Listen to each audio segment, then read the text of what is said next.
All right. So thank you again so much for being here, everyone. My name is Dr. Patricia Gonzalez, and I serve as Assistant Dean for Justice, Equity, Diversity, and Inclusion in the College of Arts and Sciences. We are so excited that you're here today, a part of this celebration that we're continuing, celebrating our Black community and also Black history. And so with today's topic, we do have Peter Stevenson, who has done phenomenal work to make sure to continue to advocate for Black health and healthy people, right? And just in general. So we're super excited. But before we get started with our speaker, just want to do a quick poll and check in with everyone.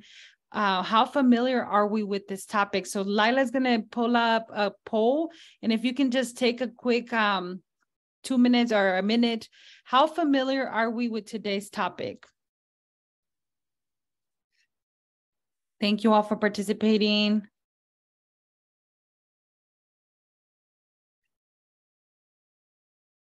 And we have only one person, it may be me, that needs to participate. So we're just going to go ahead and end the poll. Thank you all so much for participating. So now that, can everyone see the poll results?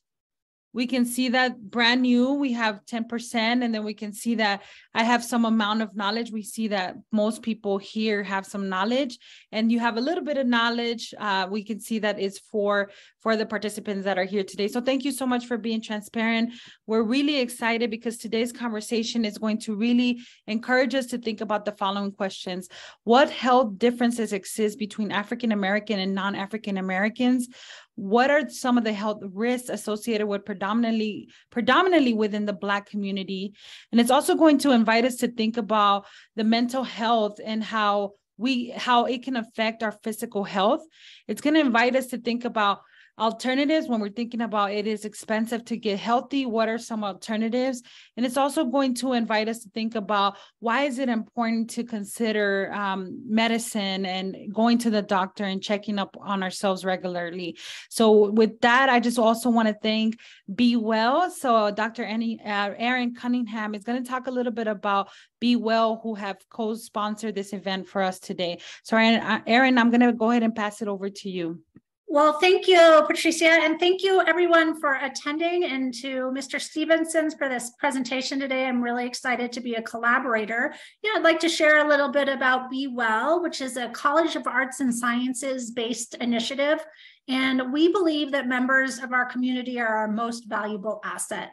So we aim to bring the 8 dimensions of wellness to life by encouraging behaviors that generate wellness for our students, employees, and even the surrounding community in a fun, inclusive, and accessible way.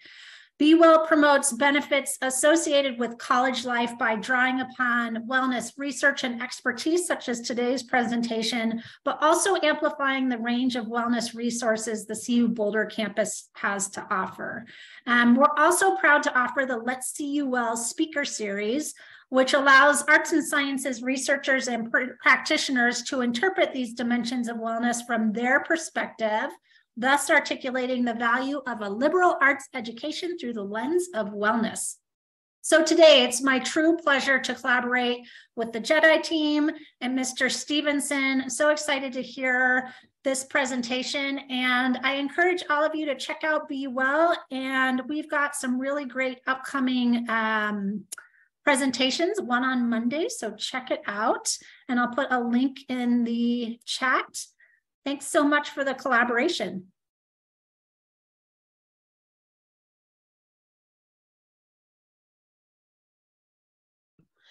Lila, if you can kick us off, that would be awesome. Thank you again for being here, everyone.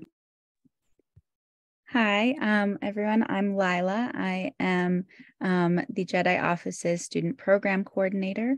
And June Nishlet Ashe Bashichin, Judashia Chachini Dashanale, Akod Ego Yasana Nishle. That's my language, Navajo, the Nebazad, introducing myself and my clans, Jewish on my mother's side, Ashe and Chachini of my father's side.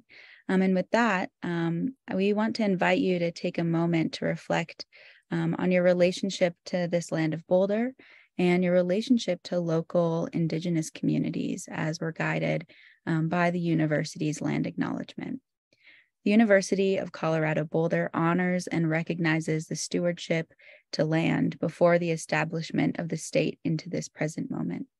CU Boulder humbly acknowledges that it is located on the traditional and current homelands of the Cheyenne, Arapaho, Ute, and about 40 other Native nations and communities. The violent, forced removal of Native people from these territories has caused devastating and lasting impacts. And these histories have brought us to the present moment wherein the University of Colorado is determined to commit to improving and enhancing relationships with Indigenous communities and issues locally and globally. If you'd like to read the full CU land acknowledgement, you can follow the top link here. And then also I'm linking some action steps to support Native people and community across the nation and globally. Thank you so much for that, Lila. My name is Marisha Lopez. I'm the Program Manager for Justice, Equity, Diversity, and Inclusion in the College of Arts and Sciences. And it is my great pleasure today to introduce Mr. Peter Stevenson. Peter is the CEO and owner of Total Package Fitness and Recreation, LLC. He is also the CEO and founder of Better You Foundation Academy, a 501c3 nonprofit academy for at-risk children ages 9 through 16. An administrator and visionary with 30 plus years of experience in managing various aspects of academics, athletics, fitness, health, physical education, recreation, law enforcement, and wellness. He's also an accomplished author. He holds a Bachelor of Arts degree in Parks and Recreation and Criminal Justice from Bethany College, a Master of Science degree in Physical Education, Exercise, and Sports Science from Central Missouri State University. He holds several fitness certifications in personal trainer, sports nutritionist, health club manager, and strength and condition trainer. He is also an instructor with the American Red Cross for First Aid, CPR, AED, BLS, and babysitter instructor. His mission at Total Package Fitness and Recreation is to enhance the quality of life for individuals and community participants by providing active and passive recreation, education, and team building programs. His mission for Better You Foundation Academy is to prepare at-risk children for their family sponsor with the tools for success. Welcome, Mr. Stevenson. Thank you. Thank you. Can everybody hear me? Oh, okay, we're good. Okay, great, good. Every time it's interesting because when people introduce me, I'm sitting there sometime behind the scene or whatever, and I'm thinking, okay, who are they talking about? Because over my 30 years, I have had the pleasure, the blessing, and endurance to deal with so many things, diversity, all sorts of things that I've gone through, and just the opportunity to give back. That's what I do. That's why I do what I do, to give back. So I'm honored to be a part of this. Excited, honored, and grateful for each and every one of you for attending this. And hopefully we can have some good dialogue and get some answers, some questions to the answers some answers to the questions that you may have, or you might learn something new today. And I've learned a lot with my research and trying to get all this together for this presentation. I was able to learn some things that I didn't know, or more current things, I should say, that I didn't know before today. So any questions so far? Because like I said, I'm going to ask questions. So if you have any questions, maybe we can discuss them now, but I know we do have a Q&A at the end. So anybody have any questions for me right now? Well, I would like to know, how's the weather out there? Because I'm in Florida right now. Thumbs up. That 10 degrees might be good for some of you. That's cold as I don't know what to me. Anybody? Okay. All righty. Well, like you all said, we want to look at some things that's happening to African-American population and things that will that's actually affecting how we're doing things now, health-wise and fitness-wise. Like it was mentioned, I've been in fitness and exercise for years. I've been a big promoter of that. I've been an athlete myself. I'm a former athlete, and I love the exercise part. I love getting out there, getting involved. When I was a personal trainer, I was able to help so many people out with their health and changing things in their life. And I got a chance to help everybody. When I was at universities, I had an opportunity to build fitness and wellness centers and recreation centers from the ground up, or even help revamp some of the systems, that the programs that are already out there and things like that. So I decided to take all of that and put into, once I stepped down from the university setting, I decided to go ahead and actually do more on the ground with other people outside of the university settings. I had a chance to work in parks and recreation and did for a number of years, but the university is where I spent most of my time on my professional career. But I love working in the community because I found out that a lot of people didn't have access to certain things and weren't able to do a lot of things that they wanted to do health-wise and to stay in shape and fitness and everything. So that's why I've focused a lot more on the community and trying to upbuild and uplift different communities and people in general. I found out, which is kind of somewhat depressing and sad, because when you look at statistics and you look at how certain ethnic groups are doing, it's sad to say that African Americans are at the top of this list. And this is one of the lists that we do not want to be on, to be honest with you. It's a lot of things that we can change to help, but some of it is hereditary. Some of it is the way we're eating, some of the way of what we're doing in different things in our life, or access to a lot of opportunities. That's a big thing. And that's one thing that I talk to a lot of people about. And I talk to a lot of institutions and companies about, what can you do that's inexpensive to people who don't make that much money, who can't afford your expensive gym memberships and your spas and all the things that we love to use, those of us that have access to those able to use. But what can happen for the everyday person? What can happen for your person, the people who can't afford to actually get out there and do and go to the gym every day, or once a week, or even 3 times a week, or some people go every day because they're paying for every day. But again, what can I do in my area and what I've done for these so many years to help people? And that's why I decided, and I came up with Total Package Fitness and Recreation, because in the name itself, to break it down, total means anything, everything. We put everything in that you can think of to make it a total opportunity, from aerobics classes to Zumba classes to anything that you can think of. We do that. I try to hire aerobics instructors to teach some classes. I also, we do outdoor programs like fitness in the park and things like that. So you don't have to join a gym, but if you can afford it, fine.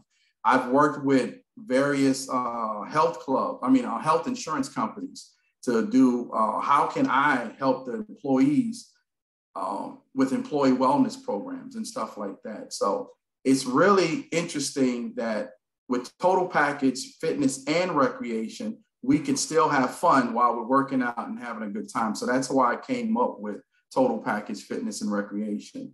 And we also certify individuals who want to be a personal trainer, health club manager, or fitness instructor. We find ways to get them certified. That way they can go out and give their experience and their expertise to people that want and looking forward to changing their lives and making a difference in their lives. But some of the topics, like I mentioned, or questions, talking points was, like I said, outside of the differences between African Americans, non-African Americans, there's a difference, and in some parts it's a big difference. But I think that with more knowledge and experience and opportunities, like people like myself and those of you that are here today would actually share with others, we can bridge that gap, because there's a big gap in there, unfortunately. And then again, I'm gonna talk about some other things that we need to do as individuals to deter from some of the things, some of the diseases and illnesses that we get from the way we eat, the way we don't exercise and things like that, and how we're living our life and stressing out about things.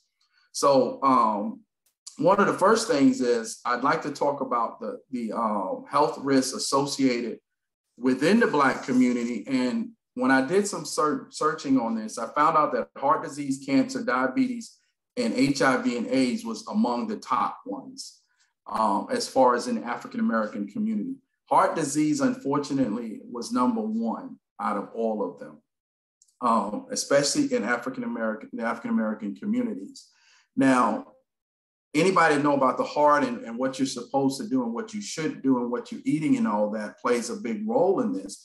But it also, a lot of the other things that affect us also affect what we're doing and how we're having these heart conditions and heart issues. I know a lot of people, including myself, who's a diabetic. I actually found out at work one day. I was working at a university and I collapsed and didn't know why. So they rushed me they took me to the hospital and they ran all the tests and everything and came back that I was, at that time, they said I was a type 2 diabetic. But I ended up taking some extensive tests and all of that to find out that I actually was born with diabetes. And that affects a lot of African Americans because if you don't get tested, you won't know that you have it. And you just think, I always thought that I was just tired and exhausted because I played sports all my life. So I said, oh, I'm just tired, I'm exhausted or whatever because of that. But I found out that that was a big component to diabetes and it affected me. So now I remember when the doctor told me that I had it, I cried because I was like, oh my goodness, I'm dying. And my mother said, you know how many people have diabetes in the family? And I was like, no, because it's something that we don't talk about either. We don't talk about illnesses and diseases like this because, oh, you learn how to deal with it. Older, I want to say grandmothers and grandparents, they always want to fix up something for you and say, here, take this. This is what's going to cure you. Well, it doesn't work like that with diabetes. Somebody told me to drink more water than I drink sugary drinks because it'll dilute it. Okay, you're not a medical doctor, so I don't think that's how it works. But eventually, I started studying more about it and learning more about it because I wanted to, I wasn't ready to die. And I wanted to start doing something for the people that I come in contact with every day on a daily basis and in programs like this and say, look, we can beat this. We can learn how to deal with it. So I went from not knowing that much about it to finding out more and more about it to actually deal with what I had, which was, like I said, diabetes. Cancer has affected a lot of people in a lot of our families, a lot of our lives and stuff, which is, it's really hard to deal with because there's so much research out there, but we haven't found a cure for it. And hopefully, and I'm praying that one day we will be able, the medical professions will be able to find a way to actually deal with that, deal with cancer, because it's rough. It affects almost all of us. If you know somebody or someone in your family, that's how it affects all of us, because we all probably know somebody that has have cancer or have died from it. My father, my biological father, actually died from it, but his was basically because he was a smoker. He caught it through smoking. But some people never smoke and still end up with cancer. The HIV and AIDS, that was also out of the top 4 that I decided to hone in on because I didn't want to give all of you, or even it was depressing to me and sad to me to see this long list of ailments that we have as far as African Americans go. But I just picked these 4, like I said, heart disease, which was number 1, cancer, diabetes, and now HIV. And I'm not going to get into all of that about HIV. I'm not an expert in there, but I know that we have made, the medical professions have made strides to actually help with different medical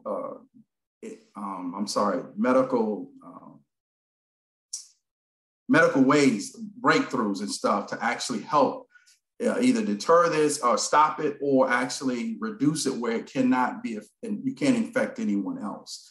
Which was interesting to me that just recently, I think like last year, I heard about that there's a new cocktail or something that you could take, medicine that you can take to actually help with this and help you if you have it or where you can't get it or but we always have to protect ourselves with anything that we do in everything, not just HIV and AIDS, but it's sad that it's running through the communities, as far, especially the African-American community, a lot larger than other communities or other ethnic groups. Like, for example, 46% of the clients that said that they were African-American who took the study had it, 46% of them out of all of them, 27 of whites and 24 of Hispanics and Latinos. And then 2% of anybody less than that, anyone else, like American Indians, Alaskans, Native Americans, all of that stuff, it was like less than 2%. So again, here we are with a, I hate to say a cloud over us, but as far as African Americans go, it's there. I can't lie and say and sugarcoat it and say it's not there, because it is. And I think that's one of the things that I'm hoping that a lot more people will step up and say, it is what it is. I need to learn more about it, and I need to find a way to fix whatever I need to fix, or do whatever I can do on my end to help others with this ailment. A lot of that came from, if you're interested, it was American Office of Minority Health and Department of Health and Human Services, where I found some of these statistics. The internet, of course, is filled with all sorts of stuff, but reading and finding out, the old saying is reading is fundamental. Yes, it is. And it's also informative, and it can definitely help us make changes in our life that we need to make in order to live a healthy and longer life. Now, the next area, any questions about that? So I'm going to say we're good to go to keep going. Yes? Okay. Well, the next topic that I wanted to discuss was, why is it important to go to a doctor? Now, my whole presentation is, I'm not talking for African Americans, but if you haven't noticed, I am African American, and I'm going to present it as I'm talking about my people, and I'm talking about your friends and colleagues and stuff like that. A lot of us in the African American community do not want to see a doctor. Talking to people and dealing with people and working with people over the years, the doctor's going to find something wrong with you, so you have to go back and see that person. That's what they're saying. That's, you know, for a long time, I felt that way too. If I didn't have a broke leg, or I didn't have anything broken, or my stomach didn't bother me, I wasn't going to see a doctor. Who knows what the issue is? Take an aspirin, go lay down, calm your nerves, you should be fine. That's how I was taught. And also, you got to have the proper insurance to see a lot of doctors. And that's the big issue in America, is a lot of people do not have the proper medical insurance to see a specialist, or to see someone that can deal with whatever your doctor may say is wrong with you. The health clinics they're great, don't get me wrong. They provide wonderful care, but they have so many clients, so many patients to see. It's like going to an ER and think that you're going to go in there for just 30 minutes and get out. I always said they had a 4-hour time wait. I can't prove that, but that's how I felt. Because you go there, you're going to sit there for 3 to 4 hours before they say, okay, this is what's wrong. Here's a prescription, take it to your pharmacy, and you're good to go. But a lot of people, especially in the African-American community, we're afraid to go to doctors because, like I said, they're going to find something that can affect us, something that's we're going to have to take a medication for it, or a prescription with it, or something to help us with that. And I really didn't want to know that I had that. I didn't want the doctor to do blood work and all of that. With blood, I don't like needles. And when I first got diabetes, I had to suck it up and start using the needles to get my insulin. And that's one thing that I hated. And I still, to this day, I hate needles. I go in and give them the blood, but I look the other way and I say, please, make it quick and easy, because I don't like needles. But with technology, now I have what they call a continuous glucose monitor. It's a diabetes insulin pump so I don't have to prick myself and check my blood sugar, and I don't have to do all of that stuff and give myself insulin. But thanks to technology, I'm able to do that. But again, we don't like needles. A lot of people don't like needles. I don't know anybody who do, except someone who like sticking somebody with one. But other than that, you have to go in and you got to give the blood work. You have to do all this stuff, hoping that the doctor will come back with some good news and maybe some not so good news. But whatever the not so good news is, we need to go ahead and say, okay, I'm going to take it. What do I need to do now? I need to do a little research on it. I need to find out what I can do to help myself live longer and live a healthier life while I'm still here on this earth. And I think that that's one of the messages that I try to tell people when I'm talking to people about health, is that it's not always bad. I give an example. One of my friends, we worked at this university and they raised the insurance premium, which every year I think it'd go up anyway. Well, he said, you know what? If they're going to raise my insurance and I have to pay more, I'm going to the doctor and I'm getting every test done that I need to get done, because they're going to pay just like I got to pay. Okay. I hadn't seen him in about, well, actually I worked at a different university, so I haven't seen him about maybe 3 or 4 months. And then when I saw him, he didn't look the same. And I was like, dude, what's going on? What happened? He said, well, I did what I told you. I went to the doctor and I had all these tests done. And they did what men hate to take, that colonoscopy. We don't like it. And I told the doctor when I took it, says, Doc, you're going somewhere where no man has ever gone before. And I went ahead and did mine, but his came back where he found out that he had colon cancer. So he was rushed in. They actually cut out a large portion of his colon, and he lost so much weight. I mean, he was a heavy set guy and he lost so much weight. It affected me so much that I broke down. I didn't let him see me break down, but it affected me because we've been best friends for a long time. But I tell people that story because you never know what they may find, what the doctor may find. And if you find it in time, you can actually do something about it. You know, I lost a sister to COVID because she would never go to the doctor. And then when she could barely walk, they took her to the hospital, they put on a respirator, and she died like 3 days later. But if she would have gone sooner, the doctors could have done something. So I tell people those stories because I want people to understand that doctors are not all that bad. You just have to take it with a grain of salt, like they say, and find out what you can do to make your life better. How do you need to change whatever is going on in your life? Have you ever heard of that saying? They used to do it years ago, take a loved one to the doctor. Well, years ago, they used to say, they started this big push to get people to the doctor. And they would say, okay, take a loved one to the doctor. It doesn't have to be a senior citizen or somebody that's barely, that's needing some assistance, but anybody, just to take them and support them and show them, okay, let's find out what's going on. If there's nothing, great. If there is something, now we need to deal with it. I think that needs to come back because a lot of people have forgotten that we really need to take someone that we love and care about to the doctor. It could be a family member, it could be a friend, it could be a coworker, it could be anyone, but at least show them that you care about their health just like you care about yourself, and partner up, just like we do in the gym. Partner up and say, okay, I'm going to go work out. Well, I'm going to the doctor. When's your doctor visit? And make sure that this person go on a regular basis. And as far as I know, they still say we only have to go once a year. So out of 365 days, I think we can afford one day. Now, we may have to go back after that doctor tell us what's really going on, but at least go and have that initial visit with the doctor and see what they're talking about. Okay.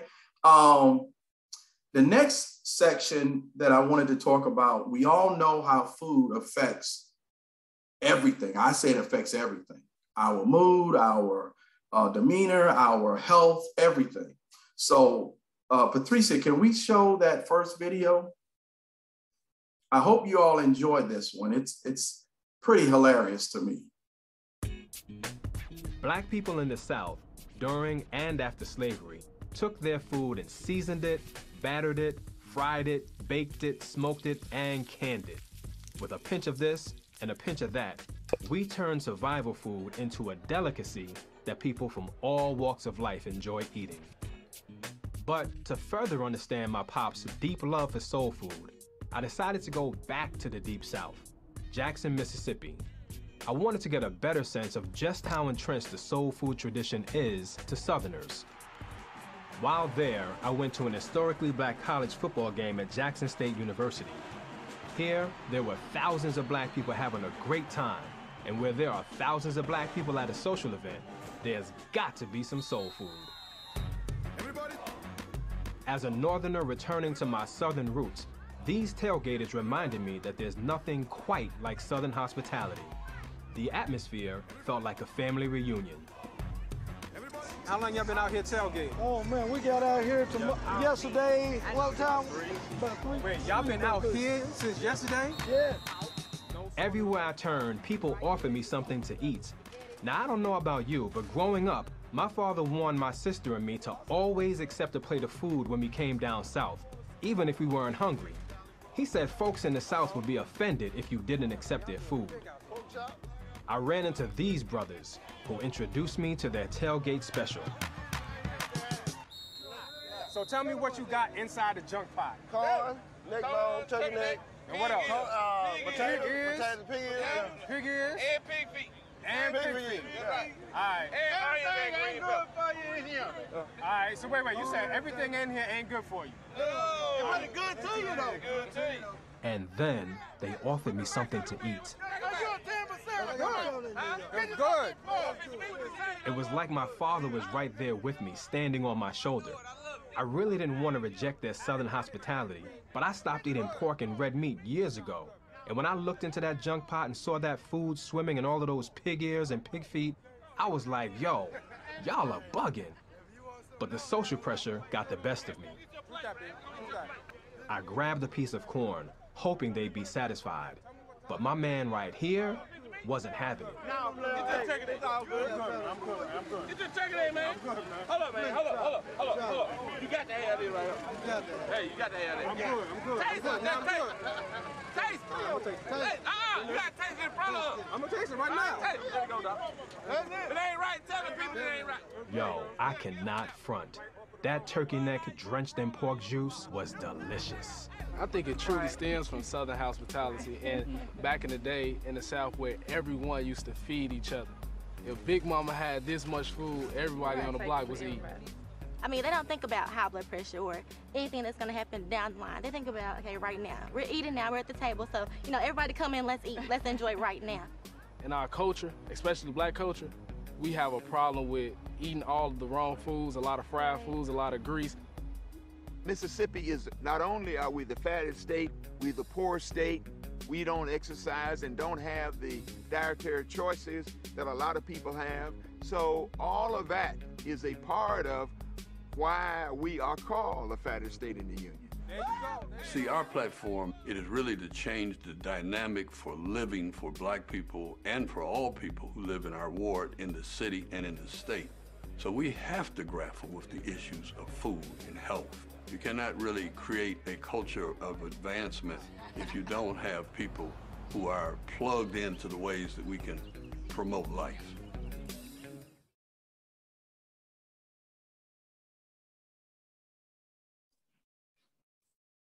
Wow. And let me say this, 2 things. One, I worked for Jackson State at one point in time in my career.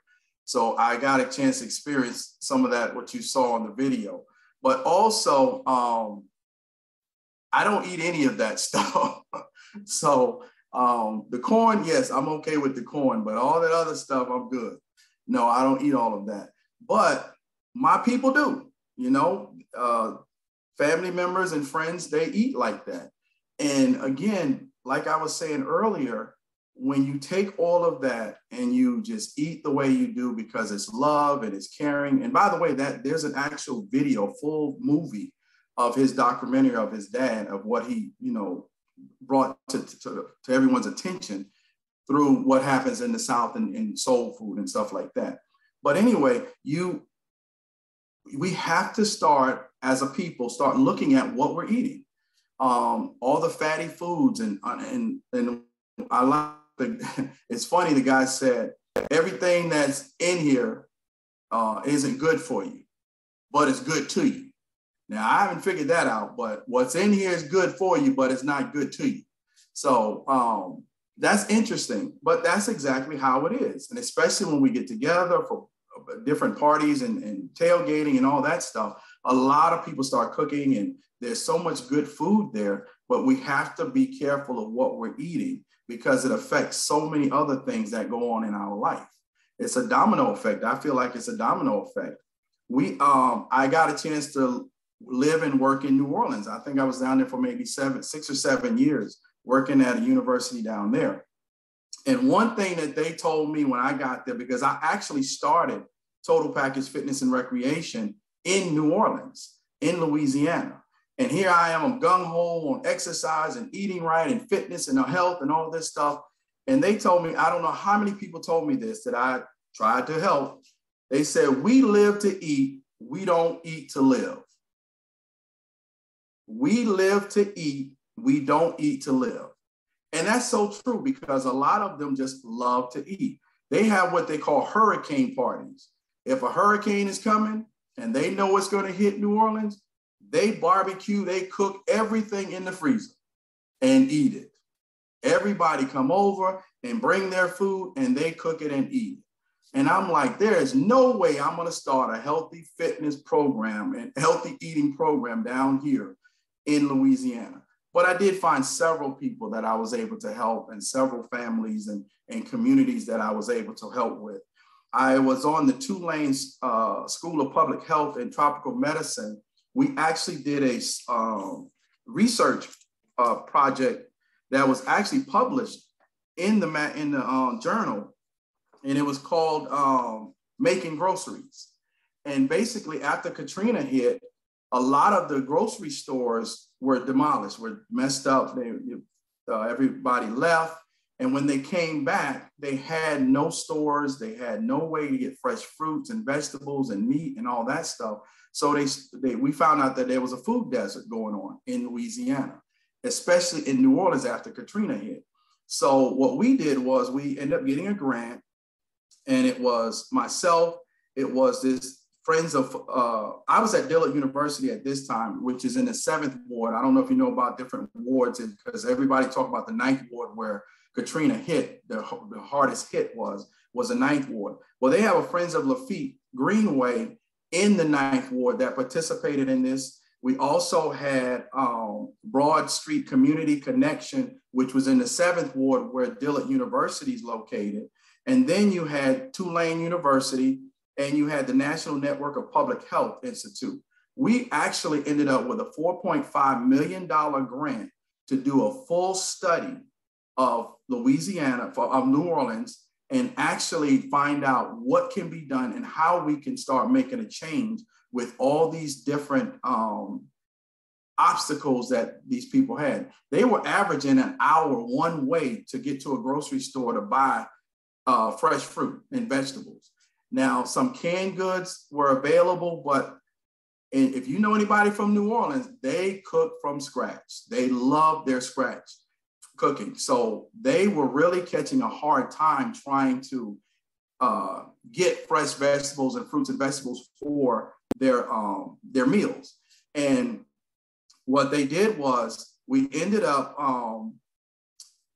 trying to get this study going, and it was a very successful, because we actually did a second one, follow-up on where things were years later after the first research project. Everything was completed, and like I said, we were published with our findings and everything. And we found out that there were still some issues, but since everything started coming back and the city started growing and stuff, so now more and more farmers and stores and everything started coming back, and it allowed everybody to get the fruits and vegetables and eat healthier healthier foods that they had longed for ever since then.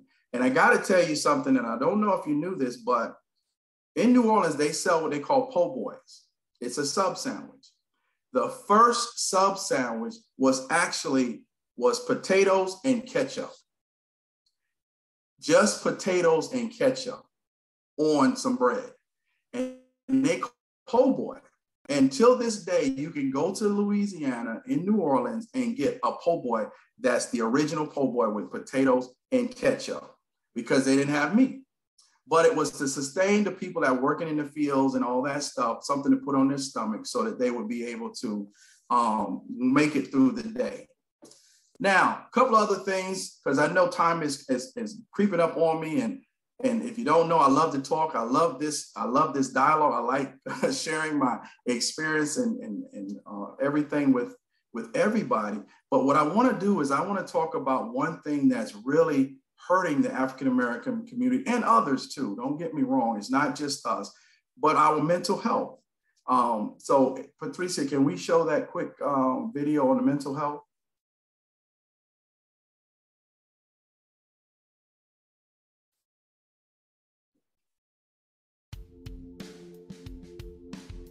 Yeah, dude, she's crazy. I don't know about that. That's kind of stigmatizing to say. Huh? What's a stigma? I heard the word stigma, but also never knew what it was until recently. Mental health in my family was never talked about much because it was seen as a weakness. We were taught to never share our business with others because nobody should see or hear you struggle. You know, you always think that if something is going on with your mind, that society is going to label you. And that's a stigma. All of this prevents us from accepting our struggles and getting help. But I think that getting help means you're strong. Like, we are all so critical of ourselves. It takes everybody time to feel like they want to open up, but you shouldn't judge yourself or your friends and family. I mean, it's true. Anyone can have mental health challenges, no matter if you're male or female or non-binary or black, white, Latinx, or, you know, your sexuality, religious beliefs, age, or how much money you have. Anyone can struggle. Even I've struggled. Yeah, and stigma is often what stops you from getting help. Because, like, you might think that you'll be treated differently or face discrimination if you admit that you're struggling. But, like, don't be too hard on yourself. Nobody is weak for struggling. It's hard because I got stereotypes from my family traditions, intergenerational trauma, my religion, social media, just to name a few. It's like what you said. I feel like it turned into shame or like a self-stigma. I like started to think negatively about myself for struggling with mental health when I did. After I came to terms with the fact that I wasn't doing well, that I was worried about myself, I reached out for support. And I know it's not the same for everyone, but my friends supported me.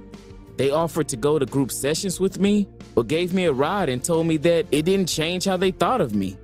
I didn't expect them to react that way because we don't have these type of conversations, you know? But I'm glad I said something. I'm still having conversations with my family. Maybe they'll come around when they know more. We can get rid of stigma by taking care of ourselves and encouraging each other to do the same. I think mental and physical wellness are similar, but mental pain isn't always visible.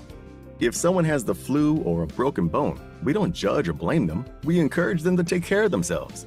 It should be the same for mental health. 100%. But yeah, stigma is everywhere. It's on the media and on TV, but also in the language we use, like you calling that girl crazy or someone saying, you'll get over it. That stuff can affect people negatively. It can cause bullying, and it can make someone believe that they'll never recover or that they're a worse person somehow, which is just not true. Getting help for your mental health doesn't define who you are or change your ability to be independent. It means that you're able to find solutions in healing. You're right. I guess what I meant to say is that she doesn't seem like herself, that something is different and I am concerned. Yeah, that sounds better. The words we use matter. They can affect if someone feels comfortable talking about their challenges. I'd say that if someone reaches out to you for support, make sure they know that you're there for them and that this doesn't change how you think of them. When people understand what mental health is, that mental health doesn't change who you are as a person, then stigmas won't have such an impact on our community. Anyways, I'm glad we had this conversation. I'm always here to talk. And that that video says it all. It sums up everything that I could think of or even say about it. 1 out of 5, they said 1 out of 5 Americans will experience some mental illness. 1 out of 5 children will experience that. 1 out of 25 Americans live with serious mental illnesses. And 25% of African Americans will seek, 25% of African Americans will seek help, and that's African Americans, but other races, is 40 to 50% of them will actually seek some type of help. You might not even know it, but I'm pretty sure in your insurance with your employer or wherever, whatever medical assistance that you have, you can always ask, do you have some way or somebody, or do I have coverage to actually be able to talk to somebody? And that's all it takes. Just walk in and say, I need to talk to somebody. And they're like, okay, well, let's set you up with somebody that you need to talk to that can help you. And then, like the video said, we need to be more supportive and actually encourage people to say, it's going to be okay. I got you. I'm going to be in your corner. One of the things that we're doing with the Better You Foundation Academy is every child that we see, we're going to give them counseling and therapy and all of that, but you have to have a family sponsor. And it doesn't have to be biological. It could be the deacon from the church, or the mother of the first lady of the church, whatever, or a Pee-wee coach or something. But that person has to go with therapy with the child to help support them and mentor them and say, I got you. No matter what you're against, whatever odds come your way, we're going to do this together. And when you get partners like that, it actually makes things a lot easier and better for you. And you know that somebody's got your back. And that's what we need to do as a culture. We need to stop saying that, oh, that person's just crazy, don't bother with them, leave them alone, or they're going to get over it or deal with it or whatever. They may not. It may be something out of their hands that they can't deal with. And speaking of partnership, what takes me into the last segment that I wanted to talk about is gym memberships. We can work out, we can exercise, and we can actually get healthier physically if we find ways to do it. My clients used to say, oh, it's raining today. Okay, let's go to the mall. When I worked at the university with indoor walking track, they say, oh, well, I can't get to your building because it's raining. Get an umbrella, come over here, because we're doing our daily walk today. I got the president of the university to actually give each employee that participated in my employee wellness program to stop working at 4:30 if they got off at 5 and meet me in the center of campus. And we just walked. I had door prizes when you got there, and we just walked. And it got everybody up and moving and excited about, their day, excited about tomorrow, getting ready to going home and ready to cook, clean, whatever, deal with the kids, whatever you had to deal with, you had a more open mind and ready to tackle whatever it was. And I was able to work with our insurance company, which was Humana, and they had all types of rewards and giveaways and a lot of things to promote people to get up and move. And that's what I called it. That was the name of it, Get Up and Move. You just come over here, we're gonna find something to do. Where you come to the gym, you sign in, you get credit for it. And it was just something simple like that to get my employees, my coworkers, to get up and actually move and get around. We go to the park, we have fitness in the park. Sometimes we couldn't get to the campus, we walked at the mall. We were one of those walkers. I know we all know somebody or seen somebody at the mall walking. They're not shopping, but they're walking. That was the perfect opportunity. There's no excuse. Let's go. We're going to get in line with them and we're going to walk around the mall. And if you see something you like, come back and get it later. We also signed up for these charitable 5K walk runs. We did it for a cause, but we did it for our cause to get healthier, to live a healthy and longer life. So there are a lot of different ways, and I have a lot of them, but I'm not going to go into all of them. But these are some of the ways that we can convince people. I used to play tennis with people and say, okay, we're going to get a workout in. I don't know how to play, just hit the ball. By the time you realize you're going to be sweating and you got a workout in. But I would trick people too to get them out from behind their desk and out there in the community and doing something healthy and walking and enjoying life and trying to live a better and healthier life. Well, I I'm ready for any questions anybody may have. I'm sorry if I went over or if I talked too much, or if I need to clarify something, let's do that now. But again, I want to thank you, Patricia, for calling me, and you all for inviting me to participate in this. And I don't know who's on the campus at the university, but I will be on the campus next week. So I'm coming to campus next week to do a project with the summit, the Sports Inclusion Summit. So just want to throw that in there. But anybody have any questions for me?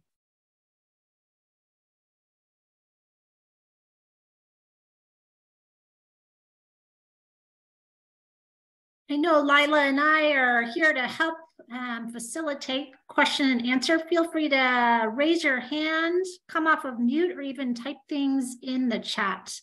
If it's not a question, maybe we could show a little bit of love to Mr. Stevenson for all of his passion, insights, suggestions, empathy, all the things. Thank you so much. So let's wait and see what comes up. And I'm not sure if you can see the, what are they called, emojis, but you're getting some, getting some love sent your way.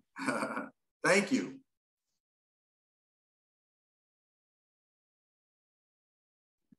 You know, Peter, as you were speaking, I just want to shout out, I resonated with a lot of the things you were sharing, specifically the food deserts, and even thinking about, I grew up in South Central, there were more liquor stores than there were groceries, right? And this is something that the community is fighting to change every day. These are inequities that exist in communities around the country. And so thank you for bringing that up. And I was also, relating to growing up in a household where we don't talk about mental health. Like, we don't go to the doctor. I know my father recently was diagnosed with diabetes, and he never wanted to go back to the doctor again. He said, he said, he made a joke, they're going to say I'm dying next, right? But the reality is he's never been to the doctor until he was 74, right? And so this is something that in my household was instilled. We don't go to the doctor. We figure it out with remedy. We'll do, Vicks, vapor rub, right? So you brought up a lot of things and connections to me growing up in a Latina household. Thank you. We have a comment in the chat that says, thank you for sharing your experience and suggestions. Many of your tips remind me of the adage, that which is monitored improves. Just building awareness promotes progress. Yes, thank you. We're getting lots of love in the chat, lots of thank yous. Marisha says Vicks fixes everything. It obviously doesn't really fix everything, but yeah, I don't know if how it is in other cultures, but in Hispanic families, like you put it on everything. Yes, you do. With us too. Just want to recognize Henry saying that was a very good presentation. It's really better to know and manage than to be ignorant. That's true. And Hannah says, thank you so much for sharing. It was great to hear your stories and experience. Thank you.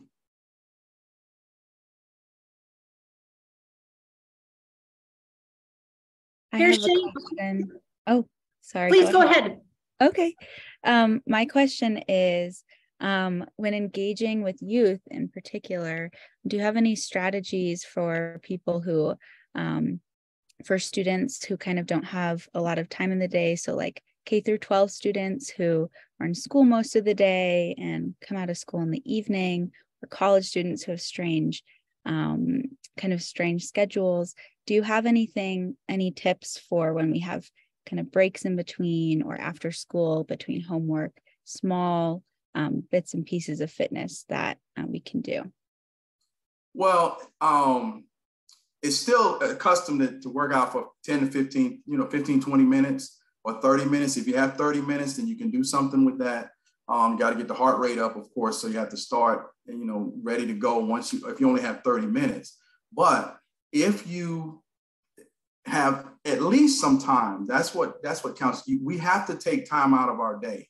And what I do is I put a schedule together when I'm going to go to sleep, when I'm going to get up, and what I'm going to do in between that. But what we have to start doing is putting in there working out, exercise, self-care. That's what I call it. I forgot to mention, we call it self-maintenance.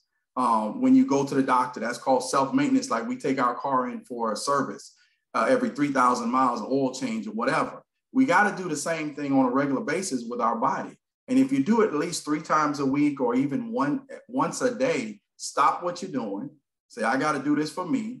I'll work on that paper later, because it's not going anywhere until you finish it. So give yourself time to actually work on that and work on you, because we'll take time out for everybody else. That's where we make the mistake. We don't take time out for ourselves. So that's what I would suggest. And I'm a little disappointed with the public school system when they're getting away from physical activities and physical fitness and stuff like that, because we're not teaching the kids to actually take time out and think about their well-being.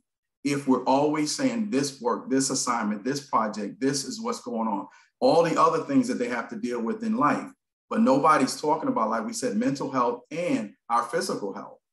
And then we end up with some of these illnesses that we really don't need and we shouldn't have if we can avoid it. So that's my advice. And I just want to give a little shout out real quick. So Peter and I worked at Emory Henry College, and when we were there, he wanted to meet the students where they at, right? So thinking about health, and there was a lot of students who were like, I want to learn how to dance bachata. That's getting healthy, right? Even thinking about their own cultures and how do we celebrate them. So being creative, finding more ways, and people like Peter to provide these programs for students is important, right? What can our college do to do that? To provide more program that's engaging and culturally aware of students' cultures, and bringing that into their own experiences is going to be really awesome, because who would have thought, people don't connect bachata to exercising, but I know for sure when we did merengue night, I was having a blast, and it took me back to my culture, and he just made it a healthy experience for our students. So anyway, I'm going to pass it over to Marisha. Thank you so much, Peter, and everyone who's here today. Thank you.